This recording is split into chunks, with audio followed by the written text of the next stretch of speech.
Everybody, happy Thursday. It is today, July 27th, and welcome to live stream number 35. Whew, it's Thursday, friends. Get to the end of the week. Does it feel like a long week? I feel like that's been a long week. Hope you're doing good. If you're watching this, you're watching the recording. Don't forget, there's a tractor trailer starting by. Don't forget, down in the description area is my email address, lars.christensen@autodesk.com.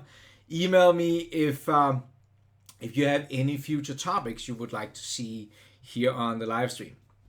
Can already see we got people coming in here. Good to see you all. Thank you for joining.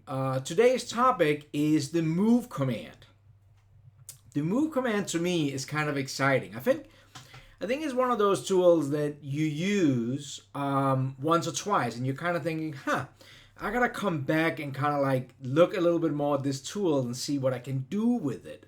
And then, of course, we all get busy, and then you don't really get to it. Well, that's what we're gonna do today. Today, we're gonna look at the move command, and I think it's one of those things that you probably could use more often than, well, for me at least. I think I could probably use more often than I do. So let's take a look at that. Thank you so much. We got 14 people in here already. Good to see we got Spike in here. We got Benny. We got Bruce, Dylan, Mike. Good to see you all. Really appreciate that you all are taking time to join these live streams. Well, let's jump into it. Let's go and look a little bit at the move command. So, if I can flip over here. So we got Fusion. And by the way, I don't want to do what I did yesterday and get completely off topic, but I think it's important that we just pointed out that if you look up here in the upper right, in the job status, you are back online, but there is the little message here that there is a couple of things that's getting untangled. So yesterday, Fusion 360 servers went down. Now you could still work in it, as you saw we did yesterday in the live stream, but of course you didn't have access up to the cloud. Now I always will recommend, if you click on the follow our progress here, you do get out to Autodesk's website where you can see that what kind of like going on that with Fusion 360 right now, that there is some things going on. I think the nice thing about doing that, like I said yesterday, is that at least then you know it's not on your end, it's on our end. So just so we know that. All right, the move command. Well, the move command, it can do a couple of different things. I normally get to it like just by right click, and move copy is sitting right here. That's how you will see that I will get to it. Now I can do a couple of different things in itself. It has kind of like 4 different stages, or 4 different I don't know what you want to call it. we can do faces, we can do components, we can do bodies, and we can do sketch objects. So let's start modeling something up here. I like to start with something green here, and let's just go ahead and open up our toolbar, and let's just do something simple. Rectangle. You should always fully define this kind of things, right? Make them black. That's important. Whoops.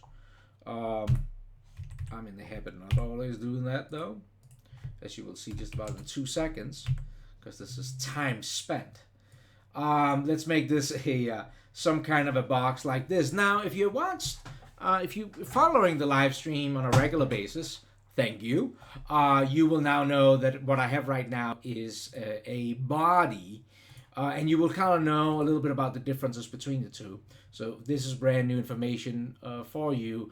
Look back at the topics on the live stream, and you will see where we're talking about components and bodies. Now, I am going to start another sketch. I'm going to turn my origin on right here, and I'm going to start a new sketch. And of course, now I can't hit the origin. Then you can always just go up here and you can find it. And there we go. And I'm just going to do another box over here in whatever. Doesn't really matter. And this one I'm not going to fully define, just to be a rebel. Okay, so we got two bodies in here, right? If we look in the bodies folder, you see you have two bodies in here. Now, if we right click on the and select the move copy command, you will see over here that we got faces, components, bodies, and so forth. Now you would probably go in here and say, well, we got to do bodies because this is bodies. Not necessarily, but I'm going to show that in a second. Let's just select bodies. And when you do that, you get a selection. So we got to pick which body we want to move. Makes sense. But before I do that, also be aware of that we have some different kind of selection areas. So right now we're in that one called freeform. And that means that we get, as I'm hovering over this, we kind of get this triad. And you probably played around with this a little bit or tested it out. You'll see that it kind of like snaps in. So Fusion by itself kind of like predefine different areas. So right now I'm in the center. There's kind of like the top corner up there. There's the corner, midpoint, corner, midpoint, corner, midpoint, corner. So it kind of like gives you on those face. And then of course if we move over to another face, it will do that same thing. And that's kind of like, that's what's called free form kind of move. So if I just left click right here, I will now place that selection point.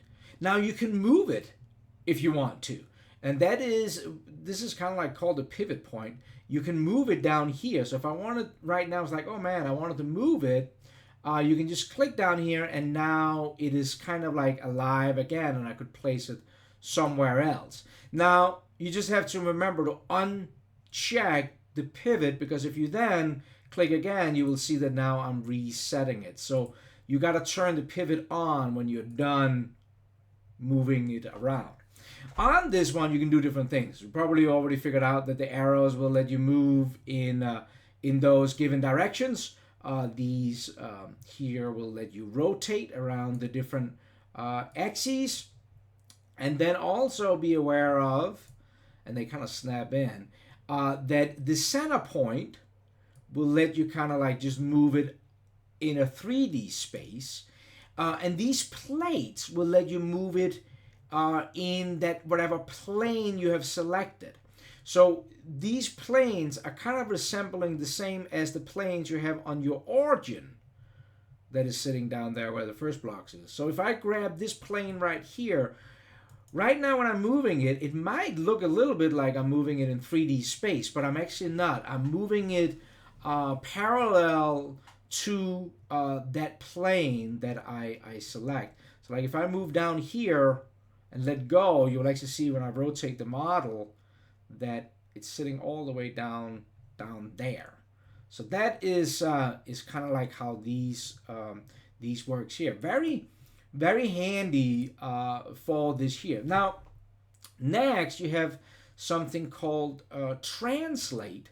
So if I click on translate instead, you will actually see that my origin kind of like changes, or the pivot kind of changes, but now we get a direction area in here. And there is actually a couple of different in here. So one is called component, and that might make sense a little bit later. One is called the component XYZ, which means that when I move these, I'm actually going from the components XYZ versus the design XYZ, what actually means kind of like the origin of the part.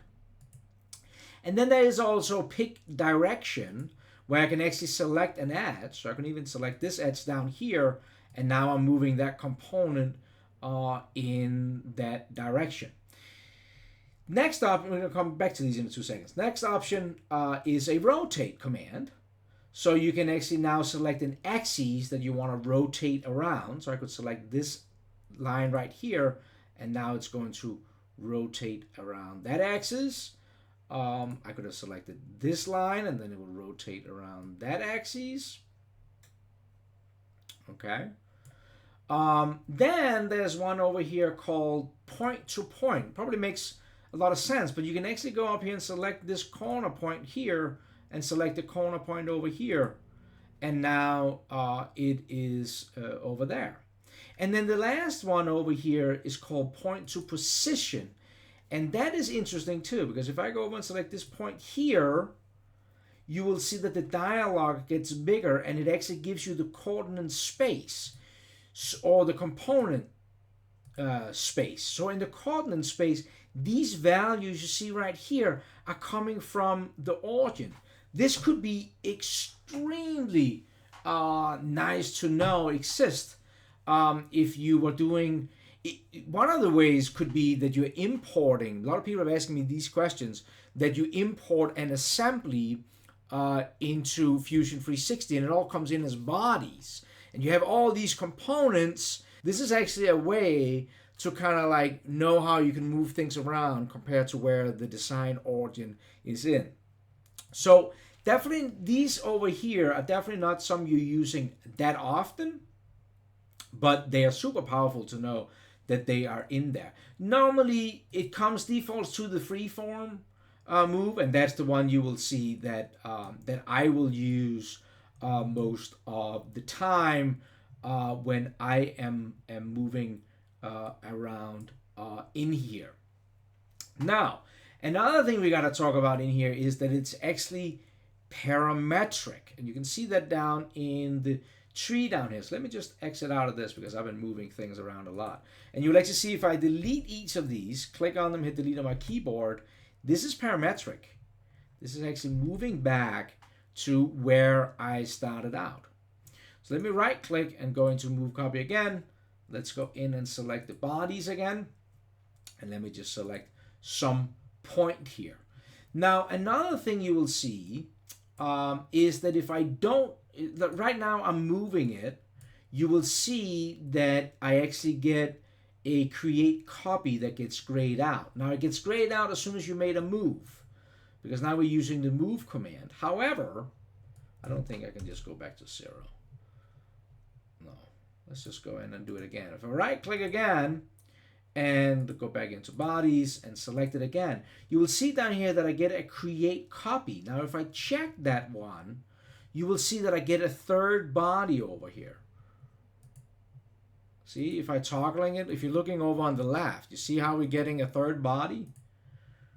And that means that now I got a third body created in my part here that is now a copy. If you watched when I did the geometry raster table, you saw me using that command as a really, really handy one.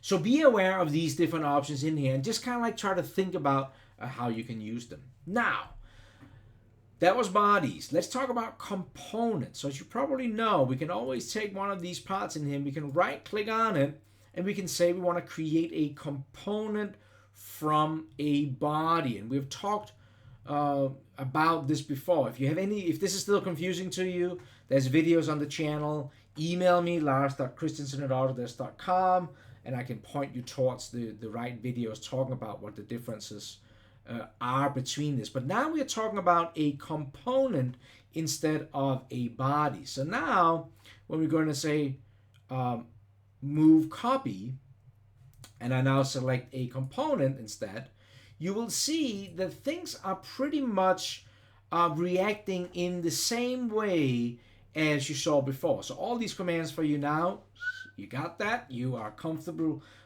with all these. We can also, again, create a copy that will create a second component in here. Now these two, this is a copy of the original. Remember, you got to do the paste new if you want a broken link between the two. Again, that's another video. So you can turn on and off here if you want to do those.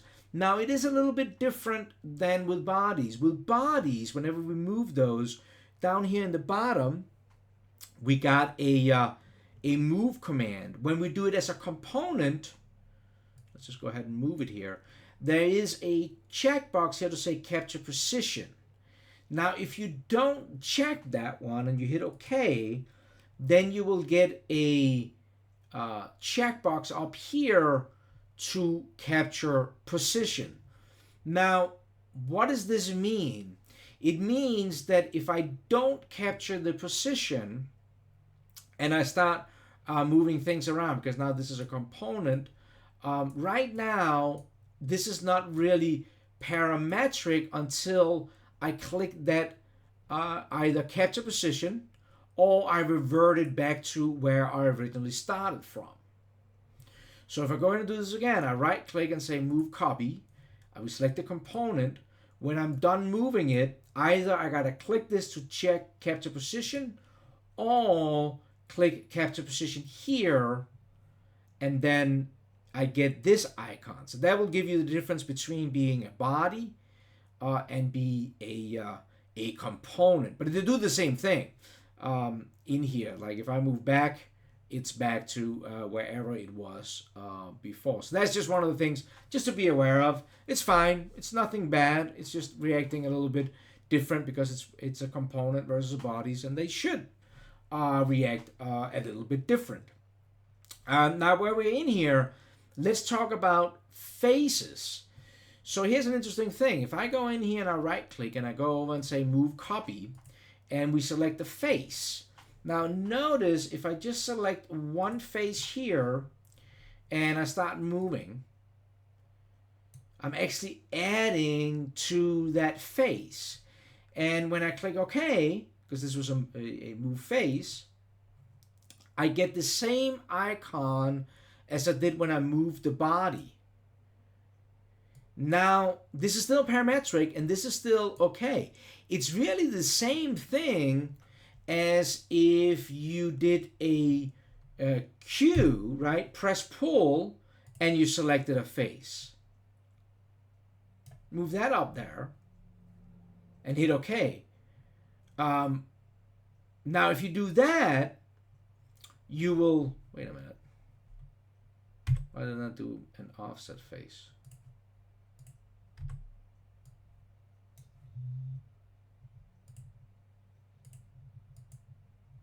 I thought that was, I thought that was going to give me a, I thought that was going to give me an offset face icon. Okay. I am missing something. Well, this is not a component. Oh, I love when I get stumped. It's so good. Okay, see, now I get it. But I didn't get it when it as soon as it became a body. Okay, so this here is a offset face, but is really the same thing as I got when I was out moving on. Wait a minute, am I losing my mind? Now they're there? They were not there a second ago, were they? Okay. That this is kind of like the same one I got this here when I moved the first one using the move command is pretty much doing the same thing as the offset face was doing when I was doing the Q command. So that's interesting. Now another thing that really excites me about this whole function in the, and this is probably I think like the highlight, and some of you guys if you watch Instagram you've seen me do this thing here out on Instagram. So kind of a handle thing. Well, check this out. If we right click and we do the move copy and we use faces, now you will see that as soon as I come over here, the pivot is going to snap to whatever the first face you're selecting. I'm not going to worry about that right now. No problem. I'm just going to select all the faces for this kind of handle. And this here, by the way, is perfectly legit, in my opinion, direct editing or working with imported models. Now, when I'm done, I'm going to go down and say set pivot. I'm going to set it right at the rotation of this handle. Remember to turn it off again or nothing's going to happen.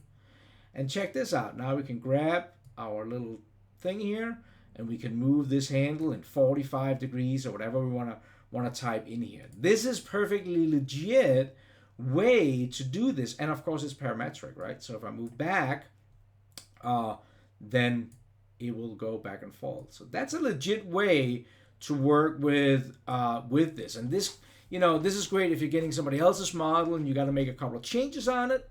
You can absolutely do that versus if you were doing the offset face of the press pull command. The last thing that was in there that you probably saw was in regards to sketch geometry.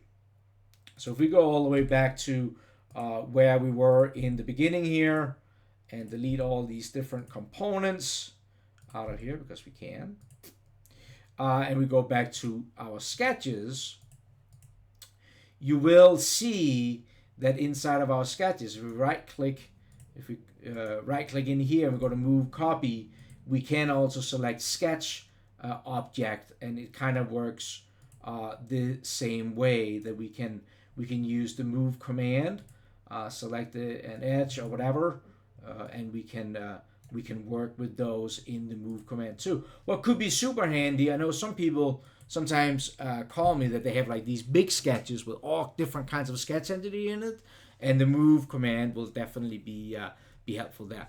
So I think this move command tool, if you haven't really spent 10 minutes going through it, or in this case 20 minutes going through it, and looked at it, well, I hope that you kind of like picked up a couple of things. This is a pretty good tool, I think, to have in your toolbox, right? Like one of those tools that you should probably use a little bit more often than I think we do.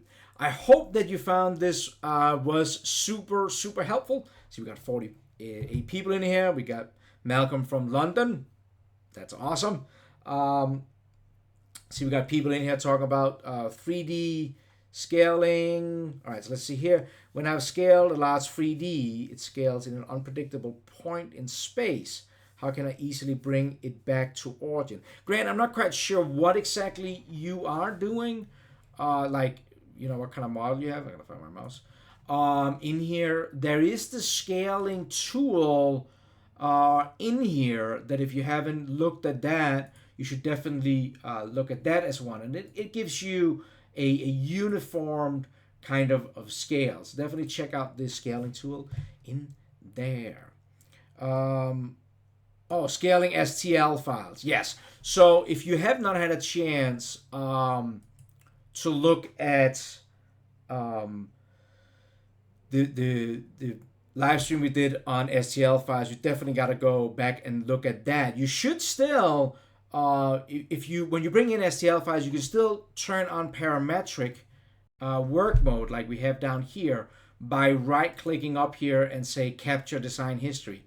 And then your files should, as far as I remember, still be fully parametric. So as soon as you bring your STL file in, you right-click up on the top here, say Do Capture Design History, and then you have that bar down there you can move back and forth. Hope that's helpful. Hope I understand your question. All right, let's just see here if there is anything else in here. Can I copy a projected line sketch? Well, a projected line is really a copy of the original one. So if you were going to create that on another plane, I would probably just create that. But if you're talking about, let's see here, I keep on losing my mouse. If we go in here, I just lost my way for a second. Let's go in and create an offset plane like this, and let's open up a sketch, and let's P for project. Okay, stop the sketch. Now we have that sketch line sitting out there. Right click. Can we now grab it? We cannot. And I think that makes sense too, because then it will not be projected. The cool thing about projected lines, right, is that they are true to where they're projected from. They would lose they should become blue and unassociated if you could move them. Cool, guys. All right, let's wrap this up. It's Thursday. We're almost at the end of the week. Tomorrow, live stream is again at the same time, 3:00 Eastern. So that's the same time as today. Tomorrow, we're going to talk about some of the selections within 3D Cam. So if you're not into Cam, take the day off. Go and get it. It's 3:00 in the afternoon here. If you're sitting any later, grab a beer, whatever. Have a nice weekend. Hope to see you Monday. But if you are into Cam, tomorrow we're going to talk a little bit about selection in there. You have the selection tool. You You can do a boundary box for how you're picking things up. So we're going to spend 15, 20 minutes talking a little bit about 3D CAM. And I'll give you a couple of my, kind of like, we're going to do it like beginner. So should be all good. I'm going to do it like I normally do. I'm going to end the broadcast. So if you're watching the recording, thank you so much for taking the time to join us today. If you are in the live stream, 47 people in there, thank you so much for taking the time out of your busy day also to join here. And I'm going to end the broadcast, and I'll see you in the chat. Thank you so much. I hope you have an awesome, awesome day. Take care, guys.